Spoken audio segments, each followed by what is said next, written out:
Osman ibn Affan. Le troisième calife. Un homme d'une grande piété et aux nombreuses réalisations. Il a gagné le titre de Dun Nurayn, signifiant « celui qui possède les deux lumières ». Pourquoi cet honneur unique? Il a eu l'extraordinaire privilège d'épouser deux des filles du prophète Mahomet, Ruqayya et Kulthum, l'une après l'autre. Imaginez l'honneur. Être jugé digne d'un tel lien avec le prophète lui-même. Cela en dit long sur le caractère d'Othman. Il était connu pour son intégrité, sa générosité et sa foi inébranlable. De sa vie de marchand animé à la Mecque jusqu'à la plus haute fonction du califat islamique, le parcours d'Othman est un récit fascinant. Né dans le puissant clan des Omeyyades, il était destiné à une vie d'influence. Cependant, l'arrivée de l'islam à la Mecque allait tout changer. C'était une époque de grands bouleversements et de transformations. Othman allait-il embrasser cette nouvelle foi? Allait-il s'accrocher aux traditions de ses ancêtres? La réponse allait façonner le destin de l'islam. L'histoire d'Othman ibn Affan est intimement liée à l'histoire des débuts de l'islam. Sa vie offre un aperçu des défis et des triomphes d'une foi naissante qui trouve sa place dans un monde tumultueux. C'est une histoire de dévotion, de leadership et, finalement, de sacrifice. Osman appartenait au clan important des Omeyyades de la Mecque. Ce clan occupait une position prestigieuse au sein de la tribu des Quraysh, connue pour son influence dans le commerce et la gouvernance. Les Omeyyades étaient fiers de leur héritage et exerçaient un pouvoir considérable dans la société mécoise. Pourtant, leur monde était sur le point d'être irrémédiablement changé. Arrive Mahomet, un homme du clan des Hachémites, une branche éloignée de la même tribu des Quraysh. Il prêchait un message de monothéisme, appelant au rejet de l'idolâtrie et à l'adoption d'Allah comme seul vrai Dieu.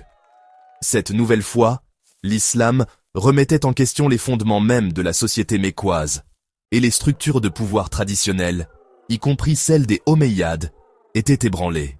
Bien qu'appartenant à un clan qui a initialement résisté au message du prophète, le cœur d'Othman a été touché. Il a vu la vérité dans les paroles de Mahomet et l'impact profond de cette nouvelle foi sur la vie des gens.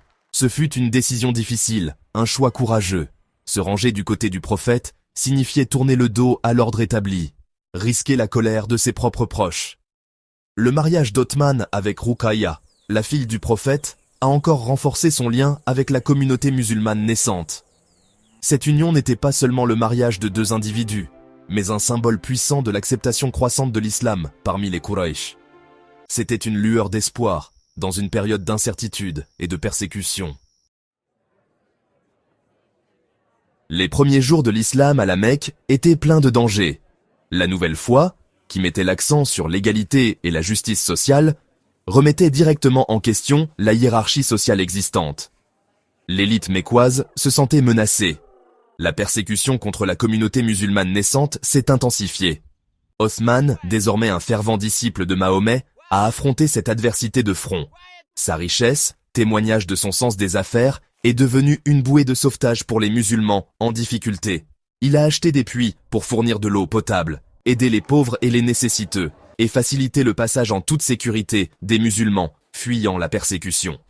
Sa foi inébranlable n'a jamais vacillé, même lorsqu'elle a été mise à l'épreuve par l'élite mécoise.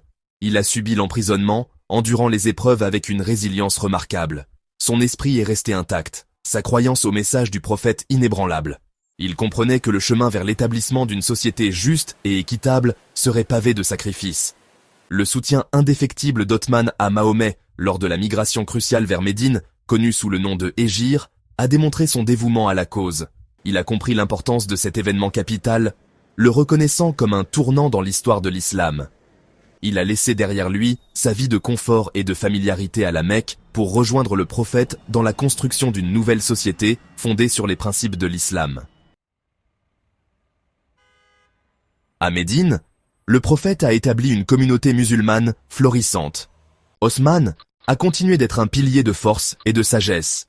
Il a participé à toutes les grandes batailles aux côtés du prophète, démontrant son courage et son engagement pour la défense de l'État islamique naissant. Ses talents de diplomate ont été mis en avant lorsqu'il a été chargé de missions délicates, négociant des traités et assurant des relations pacifiques avec les tribus voisines. La sagesse et l'éloquence d'Othman ont fait de lui un ambassadeur efficace, construisant des ponts et favorisant la compréhension à une époque de grands changements politiques et sociaux. Après la mort du prophète Mahomet, Othman a joué un rôle crucial pendant les califats d'Abou Bakr et d'Omar ibn al-Khattab, les deux premiers successeurs. Ses conseils étaient très appréciés.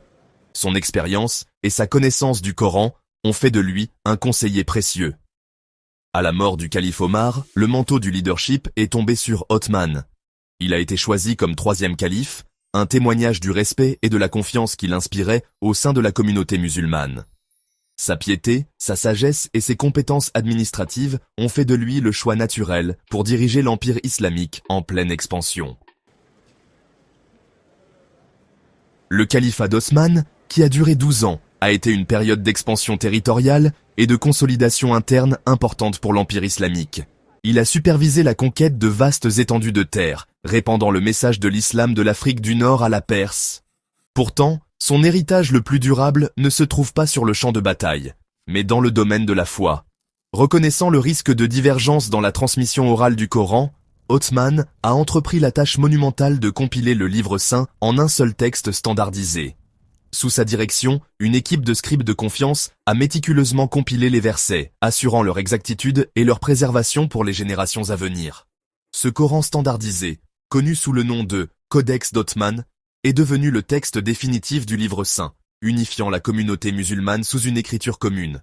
C'est un témoignage de la clairvoyance d'Othman et de son engagement à préserver le caractère sacré et l'intégrité du Coran. Sa contribution à cet égard est incommensurable. Cette seule réalisation cimenterait la place d'Othman dans l'histoire islamique. Cependant, son califat a également été marqué par des défis et des controverses, des murmures de mécontentement qui allaient finalement dégénérer en rébellion ouverte. Au fur et à mesure que l'empire islamique s'étendait, les défis de la gouvernance augmentaient également. Othman a été critiqué pour son style administratif et pour la nomination de parents à des postes clés. Alors qu'il pensait confier les affaires de l'État à des mains compétentes, ses détracteurs ont perçu cela comme du favoritisme et du népotisme. Le rythme rapide de l'expansion a entraîné un afflux de nouveaux convertis, chacun avec ses propres interprétations de l'islam.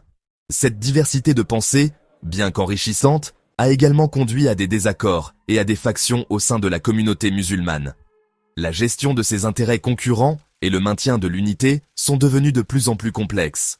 De plus, les vastes distances et les difficultés de communication inhérentes à un empire tentaculaire rendèrent difficile de répondre efficacement aux griefs. Les rumeurs et la désinformation se sont répandues, attisant les flammes du mécontentement. Les graines de la rébellion ont été semées dans le cœur de ceux qui se sentaient marginalisés ou ignorés. Othman, un homme de paix et de piété, s'est retrouvé pris dans un tourbillon de mécontentement. Il a essayé de répondre aux griefs, de raisonner ses critiques et de maintenir la justice. Mais la vague d'opposition montait, alimentée par un puissant mélange d'ambition politique et de ferveur religieuse. Le mécontentement latent a finalement dégénéré en rébellion ouverte. Des factions insatisfaites, dont les rangs ont grossi par ceux qui avaient des griefs personnels ou politiques, ont convergé vers Médine, le cœur de l'empire islamique.